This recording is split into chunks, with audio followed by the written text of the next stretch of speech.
What is up, Title Tribe?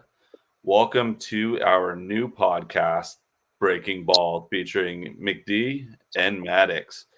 You guys, this is a a show where we're going to have a little bit of fun, talking a little bit about baseball. We're going to talk a little bit about all rivalries. As you can see, I'm a Yankees fan. Mad Dog over here is a Red Sox fan. We've been friends for about 15 years. Both of us coming from Maine, now moved to Dallas, Texas. He lives in Fort Worth now. But you guys, we're here to have a little bit of fun. You guys, I've put together some shorts in the past, talk a little bit about baseball free agency. We'll talk a little bit about this offseason today. But we wanted to get together, have a little fun on the Title Tribe Network with Toilets to Titles, bring a little bit of baseball action to you. Someone that has talked baseball with each other for many, many years. We like to trash talk. We like to have a little fun together. Eric, I'll pass it over to you to talk a little bit here about why you wanted to jump together and do a podcast with me. Yeah, thanks, Sean. Yeah, like you said, diehard Boston fan here all the way. Main transplant to Texas. Been here about that's 13 years or 12 years now. Been to a lot of games, and certainly want to just share my experiences from going to games and traveling to games and being a diehard Boston fan or New England fan my entire life. So really hope to. This show, as Sean said, there's really no set program. We're going to be talking about our love of baseball, maybe some stories about baseball down the line. So I'm looking forward to it. So Sean, I don't know if you want to maybe explain to the group the schedule and what we plan on putting out for shows. Yeah. So we're going to jump in and have a weekly show, 15, 30 minutes, depending on the week, the material that we have to talk about. Like I said earlier, right, we're going to have a little fun with the show. It might not always be baseball, but it will be baseball related and or sports related. Definitely want to make sure that we are as family friendly as possible. I have two boys, also love baseball. They love sports. So we want to make sure we are family friendly. If something slips, sorry, that could happen. We'll do our best to be on our best behavior. But like I said, we'll drop a weekly show. We'll have probably some shorts in between, especially when things do happen. In baseball, free agent signs, big trades, anything that might wow us, whether it be a 6 home run baseball game or someone that hits a cycle, right? How do we bring some more entertainment to your lives, get you more involved in baseball, keep you engaged with the podcast here? I don't know if you've joined our gilded chat on the Toilets to Titles network. So the great opportunity to stay engaged around all sports. And right now it's a majority football. So we wanted to bring baseball to the show and have a little bit of fun talking about it on a regular basis again. Toilets to Titles, you guys, is sponsored by Rivals. As you can see, we are Rivals. So we look forward to having a little fun on the Rival app, whether it be best ball season long baseball, whether it be our daily challenges as baseball season gets kicked off. And what that means is think about fantasy sports on a one person, right? So I could have Juan Soto in my lineup. Eric could put in, call it Shohei, and we would say, hey, who do you think is going to do better today? And that's how you set up some challenges there on Rival. With that being said, we're going to try to get this podcast out to you guys by Wednesday night for Wednesday Night Baseball, kind of align it with that show as baseball season gets started. We'll have it pre-recorded, but if we have anything that drops after we record our show, we'll make sure to throw in some shorts in there for those days. Eric, I'll kick it back over to you. Anything you wanted to jump in regarding the show? Yeah, I think we're good. I'd actually just like to get into kind of the free agent talk. Maybe we can start there. Yeah. I think let's go with one familiar to me, which is Chris Sale, signed by the Braves, I think, right, for an extension too, I think $48 million or so. I don't know your thoughts. My thoughts clearly are, 2018, I think, was his only year he went start to finish, and Red Sox won the World Series by a long haul that year. But I don't know. I don't think there's much pressure on Chris Sale as there was in Boston. I think that's one key factor for him, right? I think in that 2018 season, right, he had a start to finish 2.11 ERA, So yeah, 124, I think, innings pitched. I may have that a little bit wrong. But again, I don't think there's as much pressure as there was in Boston for him going to Atlanta. Got was it Elder, Strider, Freed, very good bullpen. So I don't know what you think on the impact he'll have, but I think he'll have a pretty good season. Yeah, no, I think tying him up with Spencer Strider, who's going on his third year now, is a huge win for the Braves. This offseason's been just Dodger talk, Dodger talk, Dodger talk. Moving Chris Sale over is kind of it was under the radar. It was a move that actually keeps that Braves team in contention for the National League. When I think about the National League, I don't think the Braves. I think the Braves are actually going to come in and make it to the World Series. The Dodgers went out and spent, well over $1 billion for a few players, but I think it's going to backfire. I don't know that they're going to work well together their first year. I think the Braves are going to come in and surprise people. The MVP of last season for the NL was Ronald Acuna Jr. They're playing baseball the right way. This kid, Ronald Acuna Jr., going out there, home runs whenever he hits up the bat. You're always worried. If he's not getting home runs, he's getting on base. And when he's on base, he's stealing. I love the way the Braves plays baseball. I think the Chris Sale move is a strong one to scoop in an extra probably 12 to 15 wins this season. Let me ask you this. What would be a win innings wise? I think I mentioned that 2018 was one of his biggest innings pitched. I think even if they get 125 innings out of him, even 100, that'd be a win. I think last year or the last 5, even Chris Sale, I think recently said on a podcast, the only successful season he had was that 2018, and I think even he thought it was a failure, the rest of them. So what do you think? I think even 100 to 125 innings would be a win. No, that would be a win. I think this is someone that can go in probably for 18 games. Hopefully the season he can get in 18 games and pitch 5 innings a game, right, on average. Not that he's going to have games where he gets probably loaded in the early innings. They pull him.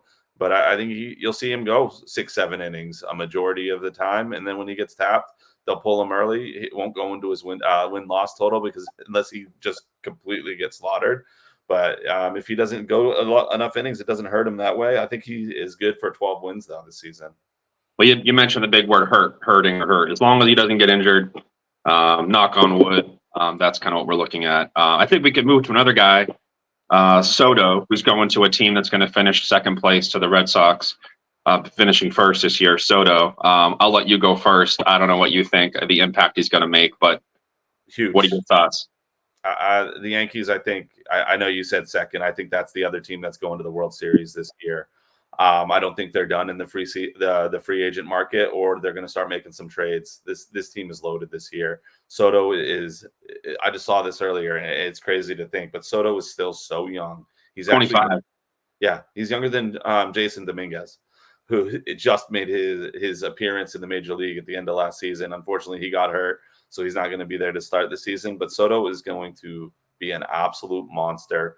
He's going to tag that short porch so many times, and you're going to see some bat flips that you're going to be jealous of as we battle those Red Sox. It's going to be fun. It's going to be long baseball games. Fun part about baseball, Yankees, Red Sox, you could come out with an 11-run lead in the third inning, and the game's just started. Those teams just battle to the end. But Soto's going to make such a drastic difference. He's amazing in the field, super young.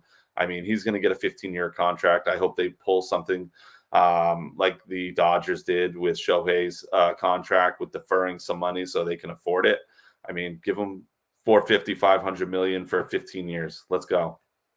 Yeah, clearly, I'll give him credit. He's a walk machine, right? 132, I think, walks last year, led the league. Still had a solid year, 35 home runs, 109 RBIs.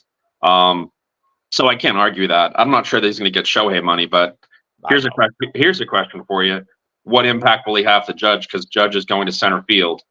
And, Judge is a little bit injury prone as well. Not as bad as Chris Sale, but I think moving to center field requires more athleticism. It does. And they're not going to keep him at center field. They're going to have him play center field. They're going to have him DH sometimes. You're going to see they were talking about bringing in other ballers to help with center field. I know they picked up Trent Grisham, who could probably help out a little bit. They have a good farm system that has strong outfielders as well. So you're going to see him move around from center to right. You're going to see him be DH. I know they're really trying to get Giancarlo to play the field. He slimmed down. I forget how many pounds he lost, but I want to say it was 35 pounds. They're trying to get him in the field, right? He's one that's always injured, Giancarlo Stanton. So they really, he slimmed down so he could hopefully stay healthy this season and get him in the field as well. I think it's going to help. They're not going to be able to walk anybody in the first 5 batters unless they're willing to give up a home run with someone on base now, right? They got to go out there and test this lineup. If not, right, you're going to be walking people, and then the next person up to bat's going to throw one over the porch. That's what makes a guy like Mookie Betts so special, right? That's the one disadvantage the Yankees have, is that they don't have someone that can play left field, center field, second base. You get a guy like Mookie goes to second, and they can put somebody else in right, and then they have their entire DH field, wide open. So we'll see how it works out. I don't know what you think, because you mentioned Soto. I don't think he'll get Shohei money, but moving to Shohei, I don't know what it is, $1 billion or something. $700 million. He makes $2 million a year for 10 years, and then he gets the money afterwards. So we deferred most of it, kind of did the Bobby Bonilla type contract. I don't know. I think he's worth it, right? I think he's worth it not just from the standpoint of the playing, but I think they'll make it back simply just marketing in Los Angeles, right? It's not that far from Japan as far as the presence of Japanese presence in that area, all of his fans coming. So I think it's clearly a win for them, right? They've basically bought the National League, outside of maybe the Diamondbacks, who reloaded, I think, a little bit. Yeah. I don't see anybody beating the Dodgers, and I think Shohei is worth the money.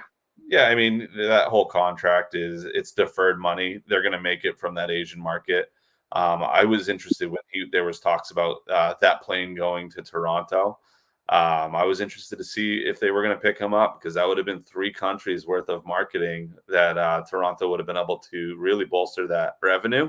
But like you said, they're going to make their money well before he's retired, or well before he's off that contract. Yeah, who was your player you had? Mats, the left fielder for the Yankees, Godzilla, or I'm talking about your left fielder back in the World Series or Jeter days. I thought you were, when you said Tanaka. No, not Tanaka, and I should know his name, but clearly even that was a great signing for the Yankees, and I just think in this case, I think Shohei's a much better hitter. The thing is, do you think the Dodgers will allow him to pitch and hit if he's healthy enough, or do you think they'll push him to say, hey, can you hit only? They signed him for both. Obviously, having Tommy John this year, he's not going to be pitching, so they're aware of that. He's going to be a pitcher in the future. Again, they will give him as much innings as he needs. He won the MVP last year because he was just dominant. We never seen anything like this. We talk about Babe Ruth being the best baseball player of all time. Times have changed, and he put up numbers that Babe Ruth would not have touched with a stick. It was an incredible feat. And when you think about what he was able to accomplish last year, the only thing that stopped him from getting more wins was the injuries. He left early. Obviously, that Angels team, they were not competitive. They had 2 of the best baseball players, or potentially best baseball players of our time, with Mike Trout as well as Shohei, right? But they don't touch the playoffs, right? They made no offseason moves. They got no money back when they could have traded him and probably brought in a haul of prospects, haul of future rounds, and they didn't do anything. They said let's go all in, and that didn't help. They did not do anything after the trade deadline, so it really screwed the Angels. The Angels, that was a horrible move by them. But you guys, Shohei is going to come back shortly. This year he won't pitch at all. But when he comes back pitching, he's going to be dominant. As long as his shoulder and elbow stay in contact, not needing another surgery, he's going to come in and he's going to win you 15, 20 games again. And clearly, if the Dodgers don't win the World Series, I think you could say it's a failure. You can't sign that many people and have Betts and all these players. And, one more player I think they signed was Yamamoto, right? Another, clearly, I think it's a package deal. I think Shohei and Yamamoto. It's a package deal. I think they wanted to be teammates. I don't know as much about him, but clearly, I think I read, 100-mile-per-hour potential, 100-mile-per-hour fastball. Obviously, a great pitcher. And if you look at the bullpen the Dodgers have, right, they still have Ferguson, Gratterall, Joe Kelly, Evan Phillips. I mean, they're just stacked, and he's not going to have to be the workhorse of the ace. They already have a lot of existing players, so I'm looking forward to it. Right, I think those two together clearly are good teammates. So I don't know what you think about the impact they'll have, but I'm looking forward to watching them. It's going to be fun. I think he's going to come in. I watched a lot of his stuff. I wanted him to sign with the Yankees real bad because we needed that second pitcher behind Garrett Cole. But he's got some nasty stuff. Hopefully he can add movement to his ball, because if not, he's going to get tagged in the Major League Baseball. That's the one thing I do worry about. If I was a Dodgers fan, is this guy can let a lot of home runs go by, because he does throw hard, but the ball doesn't move as much. So we'll see what he's able to bring. I think he's going to be a stud as long as he has the right pitching coach. The Dodgers, I think last year, the reason they did not make it far was simply their pitching. So they needed to go out there and revamp that bullpen. They had a lot of injuries last year, the Dodgers bullpen. Or not bullpen, but yet their entire pitching staff was hurt throughout the season. They were throwing guys that were prospects. It'll be good to see what this Dodgers team can do. If they're not in the World Series 2 out of the next 5 years, it's a complete bust. If they don't make a deep run in the playoffs after spending $1 billion in the offseason, you're going to see LA burn down. Yeah. Any other team? I don't know. Any other teams on your radar? I'm just thinking. I think last year it's kind of rare to see a team buy a World Series. The Yankees tried it for years, right, to go out and get the biggest free agents. But I do think the Texas Rangers last year, quote unquote, did buy a World Series with all the money they spent, even bringing in Evaldi and a lot of these pitchers, and it clearly worked. But one team I think this year that's trying to finally spend some money is the Royals. Just looking at their signings so far, right? Adam Frazier, Waka, Renfroe, Lugo, Will Smith, right? They already have some young talent, and Vinny Pasquantino. They have Sal Perez and Bobby Witt. So it's good to see a team like the Royals finally spend money, because base hasn't had a World Series since they did the same thing, years ago. But for me, it's the Royals. I think Tampa Bay is going to be there again. Never really a splash on the free agency market, because they go with their within. The Red Sox clearly aren't spending a lot of money, unfortunately. They said they're going to spend less this year than last. But for me, it's the Royals. I don't know if you have any teams out there that you think either under the radar or making some moves. So it's funny the way you brought that up. I don't know that necessarily the Rangers bought the World Series this last year. I think they did a great job spending where they had to spend, but they still brought in a lot of their young talent, and they have a great pool to pull from. When you look back at some of their shitty year, or there we go. I let one slip. Sorry. Beep beep. Toilet bowl flush. Let's go. But they had a lot of years of just downfall where me and you would go to a game for $7, right? And that turned into a great farm system. They're going to continue to be able to pull from that farm system. Think about Josh Young last year. He came up. He was awesome. Yeah, that's a great point. Right. That farm system was really strong for them. Did they bring in some superstars? Of course they did. I think when you look at it, though, and the team I look forward to seeing really surprise us is the Rangers again. I don't think anyone thinks they have a chance to even make the playoffs. That Astros team is so good, right? You think they're going to clinch the division again. The Mariners getting better. Right, every single season that Mariners team's getting better with Julio Rodriguez at the helm. I mean, that team is dynamite. But I think the Rangers are that team that could come back and surprise us and do some damage again. They're not spending a tremendous amount again, but they're going to make moves. I love their coach. Boshi is just he's the dude. That's someone that when you saw him get signed by the Rangers or go to the Rangers, you're like, oh, they're going all in right now. They brought him back out of retirement. And first year winning the World Series, didn't expect that. making the playoffs as a wild card. Kind of expected that or saw that coming. But now I think that Rangers team is the one I'm looking forward to seeing what they're able to do and hopefully go to a couple games. Another team too, I think, is the Diamondbacks. I mean, they really didn't. I don't think it was a fluke last year with all their talent they had. And I was looking. I mean, clearly they're keeping Gurriel. I think they're deciding to re-sign him, right? And then obviously they just signed Eduardo Rodriguez from the Tigers, who is another huge impact. So they didn't really lose anybody, and they stay young. A lot of they still have an amazing farm system. So I'm looking forward to see if the Diamondbacks can repeat. I do think they have a chance against the Dodgers if they play them, but we'll see how it pans out. Yeah, they run it with, like you said, young talent. You think about Corbin Carroll, Alec Thomas. These are some studs that are going to be there for a long time. They're going to be relevant for a long time. But we talk about these these low market teams, Diamondbacks, the Royals. I hate to say Dallas is in a major market, but the Rangers have been so irrelevant until this year for so long. It's almost like it's not a major market for baseball, at least. I know they got the football team here, them Dallas Cowboys, but that baseball team, the Rangers. What is the other one that I'm thinking of another one? Brewers. The Brewers, yes. Yeah. They just picked somebody up the other day. Reese from the Phillies. Yeah. Reese Hoskins, right?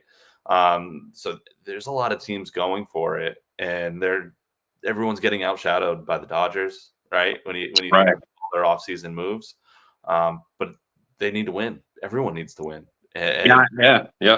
I feel bad for teams like, look at the Rangers last year, right? It's not as big of a drought as the Red Sox had.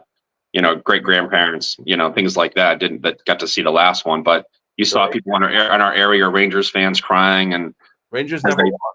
I know Rangers never won, right? It's good. It feels good, clearly I live in the area, right? It's good to have a team that goes and spends the money. But you mentioned like Seattle, it seems like once they get good, they just they give up and make trades. Kansas City might reload and then say, oh, never mind, that's one season. It's kind of the Orioles. I think even the Orioles owner came out and admitted that, look, enjoy this for a few years because we're going to have to. We can't afford it. Can't afford it and trade him away. Clearly, he can afford it. Anybody can afford it. I think the Royals, everybody is a billionaire. Yeah. So I think clearly they could spend if they want to. So yeah, it should be an interesting free agent market, that's for sure, or season. So the season's going to be fun in bringing Baltimore up. I know you brought up the Tampa Bay earlier. That's one of those another small market teams. Baltimore, a small market team that is going to be good for a long time, but if they keep some of that talent, it's going to be what makes them game changers. I don't think Tampa has a chance in that division anymore. You got Toronto. That's a good team. I know Tampa's a young team, but I think the Yankees, Baltimore are going to lock that division down for the next 3 to 5 years. Red Sox always can surprise us because they'll just go out there and they may pull moves just like the Dodgers did this offseason next year. I don't think they're going to do it this year, but they have the ability, the money to do it. They've done it in the past. We'll see what happens. But that leaves Tampa, right? They don't spend the money. They do have the farm system. They bring in their own ballers, but they've also lost that cruddy person. That was one of their major prospects for years, right? He's not going to be playing baseball. He's going to be behind bars. So I don't see them. That hurts a team that had such great talent. That hurts a team now. They're like, what are they going to do? They can't make money up from that, and they don't spend money anyway. So what are you going to do? Yeah, I mean, I'm looking at Tampa. I can't even see any moves they've made, though. So that's kind of the one. Nothing stands out. Nothing I can remember that's a big move, but they never make moves. But they clearly still win, right? They have a certain methodology and it works. So, I mean, the AL East, certainly, I hate to say this, I don't picture the Red Sox spending less, but we also have a lot of young talent coming up. So, I don't know. I'm looking forward to the season. I'm looking forward to seeing what the Yankees do, and hopefully they don't make it. But, hopefully the Red Sox will turn things around. Tampa's going to have a good season. So, I don't know if you want to move into maybe we talked a little bit about off camera about some Hall of Fame. This is Hall of Fame season or Hall of Fame snubs. Certainly we could talk about in the past, right? I mean, I don't know what you think about some of the old PED guys, but I mean, I'm kind of one of an opinion. I do think A-Rod and Clemens and all these guys, I think they should get in, right? Manny Ramirez. Manny, yep. I think everybody was doing it back then. Clearly, I think they deserve to be in. I know it's a writer's game. It's a writer's decision. Old folk. Right. I mean, I think, I don't like Curt Schilling. Not many people do. But clearly, I think he's in my opinion, a Hall of Famer. So I think, unfortunately, a lot of these decisions come down to, writers liking people or not. But I don't know what you think on A-Rod and Ramirez and if they do deserve to be in. Clemens, yeah. I'm not a huge Manny fan. Simply not because he was a Red Sox. I always thought he never played hard. He batted hard. He's clutch as it comes when it comes to batting. But he was so lazy in the field. That's the only reason I don't think that he should get in. I loved A-Rod. He was one of my favorites. But he got caught twice, if I remember correctly. Yeah, I think he did. But he's turned his image around quite a bit, right? He finally admitted, look, I did wrong. I did the Yankees wrong. I did bad. Yeah. I want to have a relationship with the Yankees. So what can I do to make it better? And he's become quite humble, I think, over the years. Look, I don't know if it's a show or not, but clearly I think he's changed his image. He can make fun of himself, poke fun of himself. So I don't know. It'll be interesting to see if if you don't get in after a certain amount of times, it's either a players have to vote you in or some council. So yeah, we'll see. Yeah, player groups. I think I would love to see him get in, but I also understand why he doesn't or why he isn't with all the PEDs, stuff like that. Cheating's cheating. I get it. But do we also hold out anyone that was on these cheating Astros? Probably not, because it wasn't through PEDs, etc. Another snub that I think we all talked a lot about and will never get in until he's probably dead is going to be Pete Rose. I think that's one that should get in. Yeah, that's true. Yeah. But congratulations to Adrian Beltre, Todd Hilton, and then Joe Mauer. Todd Hilton, I think, was not necessarily a big name, but he's always been so good. And because he played in Denver, everyone thought it was just all of his talent was used in Denver where the air is thin. He could hit the ball hard there, but he actually was just as good on the road, which was really awesome. Todd Hill, I'm glad and proud that he was able to make that in. Yep. Hey, Sean, I'm not sure if you know this, but I just technical. I think I see you frozen, so I'm not sure if you're just in shock or, but that's something maybe we can look at. Yeah, I don't know. I think another huge snub for me is Andrew Jones. I think I clearly he deserves to be in, right? Defensive. I think defense wins games, and I think that he's saved over. I read 250 runs saved purely by defense, right? And doesn't defense win games to a certain point in the playoffs? A Gold Glover, I can't count how many times, I believe. So I don't know why he's not in. Maybe his last shot coming up, or maybe this is his first, I think, third run. I don't know if you know, but Seventh. Yeah, I think he deserves to be in. Yeah, I think he was just undercut this last year. I think next year he'll get in.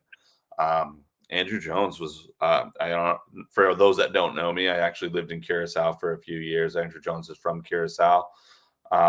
Probably, if not one of the best baseball players to ever come out of Curacao. Absolute stud at bat. But like you said, I think it was, and I don't know the number, but I think it was 11 Gold Gloves, maybe. He was a stud. And yeah, it is embarrassing that he didn't get in. Yeah, I mean, I think another one too for me, not to go bias mode, but yeah, I just don't understand sometimes their logic, right? I mean, look at Dwight Evans. I was just looking at Dwight Evans the other day, and I don't think he has any more chance. But 8-time Gold Glove, 4,000 putouts, 272 batting average, almost 400 home runs, right? Great defensive player, great offensive player, but can't make the mark. And there's so many other players, I think, with similar stats that are in. Ryan Sandberg maybe is one. I know there's a lot of diehard Cub fans out there that probably would disagree, but I don't see Ryan Sandberg as having like blow away stats. So in my opinion, someone like Dwight Evans should be in for sure too. Yes, I know that'd be a nice one to get in as well. Like you said, talking about the stats, very similar. I am having some computer technical difficulties. Not sure what happened there. Um, As long as they can see me. that's it. Yeah. That's you guys. This is the one that's There going to goes lose. on. The rival here that loses, the Red Sox fan, right? But you guys, Hall of Fame's always fun. I think everyone is going to always talk about the snubs and the dubs when it comes to the Hall of Fame. And then next year is going to be some pretty great talent that has the eligibility to jump in. I think off camera we talked about the one guaranteed going to make it first ballot, most likely misses one or two votes, but maybe gets the second 100 percenter being an Ichiro. He might be it, right? An anonymous vote. Who knows? But he's one that I could see doing it. He played for a long time, and he played even longer when you look at his career in Japan. Just an absolute stud, no matter what position. I think he even pitched a game. That was one of his goals of his career, was pitching a game. He always was just awesome. And Fun to correct me if I'm wrong, but didn't he have 3,000 hits as just a major leaguer too? Not just combined, yeah. which is, I mean, it's insane to me. So I don't even see how you couldn't vote him in. That's He should be first ballot Hall of Famer, right? He didn't always hit the home runs, but he had 200. What is it? 200 hits, I think, every or more than that. What's the mark for a hitter for hits wise? But clearly, he had an amazing amount of hits every year, right? Great defensive player. So to me, like a high batting average and a crazy amount of hits is just as good as a home run. I know we're kind of home run frenzy these days, but another guy too, I think, is King Felix. Yep. I don't have the stats handy. He had an ERA under 2, so many seasons in a row, right? A clutch pitcher, high, at least 2 Cy Youngs on some bad teams. So I do think someone like Felix, I do not maybe as a first ballot as Ichiro, but I think King Felix and Ichiro are the 2 guys that need to get in upcoming. I would agree. Yeah, and as you were talking, I pulled up some stats on Ichiro. Ichiro hit 3,000 plus hits. It was actually 3,089 hits, batted over at 311 in the pros. 509 stolen bases. In Japan, he hit 353, 1,278 hits, and another call it 200 stolen bases. So just an absolute monster. And who knows, right? We have Shohei over here now. We're starting to see more and more coming over from Japan. It'll be fun to see what they can do, right? Yamamoto coming in as a pitcher. It's going to be fun. It's going to be fun. I look forward to seeing some more. I know I think the Cubs picked up someone from Japan this season. I can't remember his name, but we'll see how many more start coming over. I know that that foreign market, both they have Japan. We got the DR. I know even people from Cuba have been coming over. I don't know if you saw this, but there was a brawl the other day, and the name we all hear and tie into fights coming from Cuba, Puig, got sucker punched, and both teams went absolutely wild. U.S. marketing, news marketing made it seem like he started the fight, but he actually got punched in the face for nothing. It wasn't his fault that he got into the fight, but it was wild fight. Yeah, some of those leagues, like the Mexican Baseball League and the Korean Baseball League, I'm clearly 2 different, but some of those leagues are pretty crazy down in especially Dominican Republic. I remember going on vacation to the Dominican Republic, and everybody talks baseball, right? Nonstop. Local baseball games and local leagues and talent everywhere. So it doesn't surprise me, right? And like you said, the market's coming from everywhere, right? During COVID or during the shutdown, I think you got to highlight even the Korean Baseball League, right? How good they are, and a lot of Americans playing on that side. So I think it's good to see the World Baseball Classic. I think certainly brings a certain amount of exposure, and it'd be good to see even teams like Germany or countries like Germany getting involved and down the line, right? You mentioned Carousel, so it's good to see all the movement. And collaboration between the countries and all the talent out there. So, yep. All right. Well, Mad Dog, it's been fun. for sure. I know we're running a little bit longer than we talked about, but everybody, thank you for letting us jump in, being part of our podcast pilot of Breaking Balls. Toilets to Titles, our Toilets to Title network, sponsored by Rival. So thank you guys for letting us jump on this network and share a little bit of fun about baseball. We'll be back. Typically, we're going to do this every week. I am going out of town, but I will do my best to jump in and work with Mad Dog next Sunday with a little bit more fun talk around baseball. Fun moves hopefully will be happening this week. I know we didn't talk much about this, but we still have Blake Snell unsigned.